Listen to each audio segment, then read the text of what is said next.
വിഴിഞ്ഞം തുറമുഖത്തെ ബാലരാമപുരം റെയിൽവേ സ്റ്റേഷനുമായി ബന്ധിപ്പിക്കുന്ന തുരങ്കപാത നിർമ്മാണത്തിനെതിരെ പ്രതിഷേധം ശക്തമാക്കാൻ പ്രദേശവാസികൾ 3 സ്കൂളുകളും ദേവാലയങ്ങളും ഉൾപ്പെടെ തുരങ്കപാതയുടെ DPRൽ ഉൾപ്പെട്ടതിനെതിരെയാണ് പ്രതിഷേധം. സർക്കാർ ഇടപെടൽ വൈകിയാൽ രണ്ടാം വിഴിഞ്ഞ സമരത്തിന് തയ്യാറെടുക്കുകയാണ് ജനകീയ സമരസമിതി.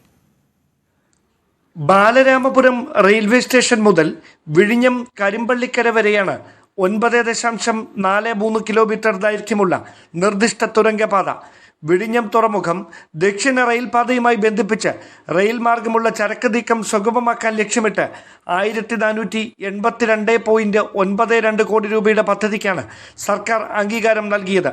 കൊങ്കൺ റെയിൽ കോർപ്പറേഷനാണ് പദ്ധതിയുടെ DPR സമർപ്പിച്ചത്. 10.7 കിലോമീറ്റർ റെയിൽപാതയിൽ 9.43 കിലോമീറ്ററാകും തുരങ്കപാത.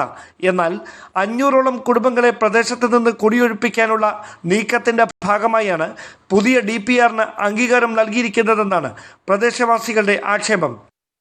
ഞങ്ങളുടെ തീരം ഒരു 3 കിലോമീറ്ററോളം ഉണ്ടായിരുന്ന തീരം 2.5 കിലോമീറ്ററോളം ഞങ്ങൾ വിട്ടുകൊടുത്തു ഈ പദ്ധതിക്കായിട്ട്. ബാക്കി ഇനി ഒരു 300-400 മീറ്ററേ തീരമുള്ളൂ.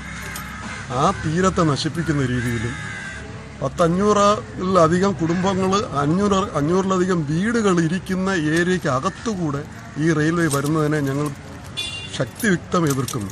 വിഴിഞ്ഞം തുറമുഖത്തിനകത്തു നിന്നും തുടങ്ങുന്ന റെയിൽപാത തുറമുഖത്ത് നിന്നും 150 മീറ്റർ ദൂരത്ത് നിന്ന് തന്നെ ടണലിൽ പ്രവേശിക്കും. വിഴിഞ്ഞം മുക്കോല ബാലരാമപുരം റോഡിൽ സമാന്തരമായി പോകുന്ന ഭൂഗർഭ റെയിൽപാത ഭൂനിരപ്പിൽ നിന്നും 30 മീറ്റർ താഴ്ചയിലൂടെയാവും കടന്നു പോവുക. ബാലരാമപുരം റെയിൽവേ സ്റ്റേഷനിൽ നിന്നും വിഴിഞ്ഞത്തിനടുത്തുള്ള മുക്കോല വരെ ഭൂഗർഭ മാർഗമെത്തി തുടർന്ന് കോട്ടപ്പുറം പള്ളിക്ക് സമീപത്തുകൂടി വലിയ കടപ്പുറത്ത് പ്രവേശിക്കുകയും പിന്നീട് പാലത്തിലൂടെ റെയിൽപാത വിഴിഞ്ഞം തുറമുഖത്തേക്ക് നീളുകയും ചെയ്യുന്ന തരത്തിലാണ് നിലവിലെ DPR. എന്നാൽ 3 സ്കൂളുകളും കോട്ടപ്പുറം സെന്റ് മേരീസ് ദേവാലയ പരിസരവും പുതിയ DPRൽ ഉൾപ്പെട്ടിട്ടുള്ളതാണ് വിശ്വാസികളുടെയും പ്രദേശവാസികളുടെയും ആശങ്ക വർദ്ധിപ്പിക്കുന്നത്.